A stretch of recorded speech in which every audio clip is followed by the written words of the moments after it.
A masu kallo barkanmu da wannan lokaci. In aka duba allo za a ga muna da question na ko tambaya na linear equation kuma inda aka ce mu yi solving. Yawanci in an ce a yi solving ana nufin ne a ƙarshe a nemo value na unknown. So yanzu ga shi an ce mu yi solving wannan 3 open bracket x minus 2 equal to 4 open bracket 2x minus 5 close bracket. So me ya kamata mu yi? Step ɗin farko da ya kamata mu yi shi ne, nan za mu buɗe bracket ɗin nan, sannan sai mu zo nan shi ma mu buɗe wannan bracket ɗin. To yaya za ake buɗe bracket ɗin? Abu ne mai sauƙi. Wannan 3 ɗin da yake wajen bracket ɗin nan za a yi multiplying ɗin shi da wannan x ɗin, sannan kuma sai ka zo shi ma ka yi multiplying ɗin shi da wannan x ɗin, da wannan 2 ɗin. Sannan sai mu matso nan shi ma, wannan 4 ɗin da yake wajen bracket za mu yi multiplying ɗin shi da wannan 2x ɗin, sannan sai mu zo shi ma mu yi multiplying ɗin shi da wannan x ɗin.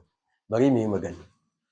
Za mu ce a nan za mu ce 3 times x shi ke da 3x. Sai mu ce wannan dama saboda 3 ɗin nan take tsaye ita kaɗai ba negative sign yana nuna cewa positive 3 ne.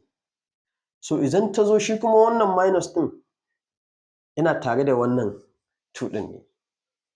Saboda haka za mu ce wannan daidai yake da ka ce plus 3 times minus 2. So kuma plus times minus a lissafi minus ne. Ga kuma 3 times 2 shi kuma zai ba mu 6, ma'ana 3 sau 2 zai ba mu 6 ne. So mun buɗe wannan bracket ɗin nan kenan, sai mu zo nan ga equality sign ɗinmu. Sai mu zo kan wannan, ce wannan huɗun da take waje sau wannan 2x zai ba mu 8x. Kamar yadda muka yi a nan, ita ma wannan 4 ɗin da take ita kaɗai to ma'ana positive 4 ce, tana tare da plus, ma ba sai an rubuta ba, amma inda minus ne za a rubuta. Saboda haka yanzu a nan muna da plus 4 times minus 5. So kamar yadda na gaya muku a nan, plus times minus minus ne, za mu sa minus ɗinmu. Sai kuma 4 times 5, 4 sau 5 zai ba mu 20 ne. So kun ga shi ma nan mun buɗe shi. To yanzu a yanda muka zo nan, me ya kamata mu yi? Abin da ya kamata mu yi next shi ne za mu yi abin da ake ce ma collecting like terms ko rearrangement. Ma'ana za mu ƙara tsara su ko kuma za mu haɗa wanda suka yi kamanceceniya waje guda. Idan muka duba za mu ga wannan 3x ɗin sakamakon yana da x da wannan 8x ɗin sun yi kama, saboda duka suna da x, shi ya sa suka yi kamanceceniya. Sannan kuma wannan minus 6 ɗin da wannan minus 20 dukansu natural number ne. Saboda haka ba su da wani variable, saboda haka su ma suna da kamanceceniya. To sai mu haɗa wanda suke kamanceceniya waje guda. So yanzu nan muna da dama wannan masu x ɗin mu ije su a nan ɓarayin hannun hagu, ko kuma in mun ga dama mu dawo da su hannun dama. Duk inda muka sa zai ba mu amsarmu daidai. So yanzu a nan za mu ɗauko wannan mai x ɗin mu haɗa ta da wannan 'yar uwarta mai 8x ɗin nan, wannan kuma sai mu ɗauke shi mu haɗa shi da ɗan uwanshi a nan.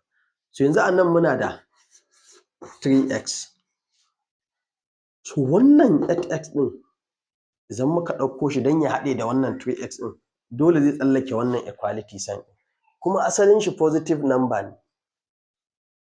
Saboda haka tunda positive number ne, in ya tsallake equality sign, in dai number ya tsallake equality sign, to sign ɗin da yake tare da shi in plus ne zai koma minus, in minus ne zai koma plus. So wannan plus ne, saboda haka in ta tsallake za ta koma minus 8x. sai mu sa equality sign ɗin. Kun ga nan tunda mun ɗauke 8x ɗin nan muna tare da wannan 20 minus 20 ɗin. To ga wannan shi kuma minus 6 ɗin ba mu ɗauke shi ba. Amma yanzu za mu ɗauke shi zai crossing equal sign zai zo ya haɗu da wannan minus 20 ɗin. So asalin shi yana tare da minus. So in ya tsallake equal sign shi kuma zai koma plus. Saboda haka za mu ce plus 6. To yanzu me ya rage? A nan wannan plus 3x ne saboda yana tare da positive number ne, wannan kuma minus ne. Abin da yake nunawa kana da x guda 3, ana bin ka x guda 8. In ka miƙa ukun nan zai zama ana bin ka x 5 kenan. 5x equal to, sannan muka zo nan yana nuna ana bin ka, wannan minus yana nuna kamar ana bin ka ne, ana bin ka 20. Yanzu kuma kana da 6. In ka miƙa 6 nan to ana bin ka 14 ne, sai minus 14. To me muke nema da aka ce solve? An ce ne mu nemo value ɗin x. To yanzu gashi mun kusa, saboda abin da ake so wannan x ɗin ta tsaya ita ɗaya. To mun kusa, to yanzu me za mu yi?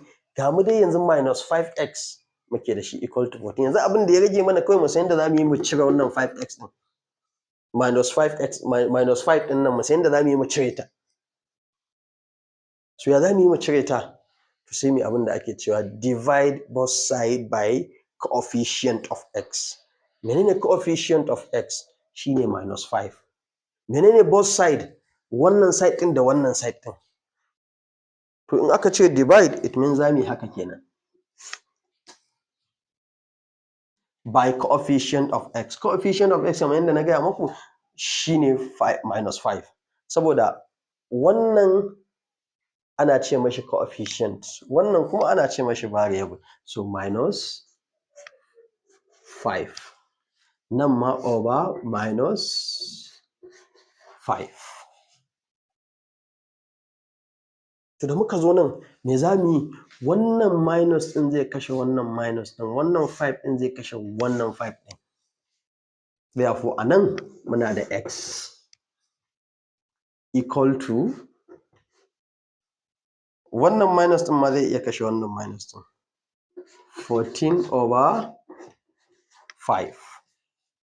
Ko kuma muna so mu making ɗin shi in form of mixed fraction sai mu ce o,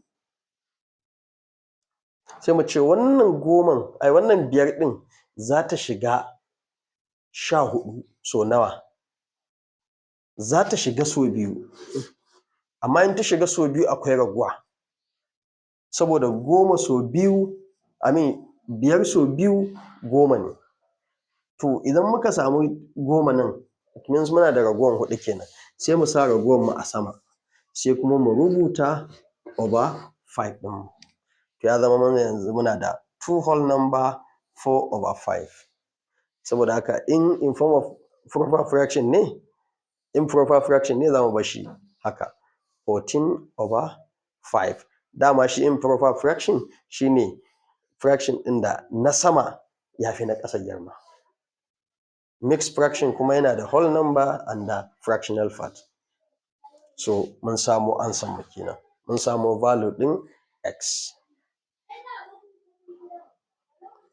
So idan kun ji daɗin wannan bayanin da muka yi cikin harshen Hausa, ku yi mana sharing, ku yi mana like, ku yi mana comment, kuma ku biyo mu in Allah ya so yarda za ku riƙa samun irin waɗannan bayanai cikin harshen Hausa don a fahimci yanda lissafi yake a sauƙaƙe.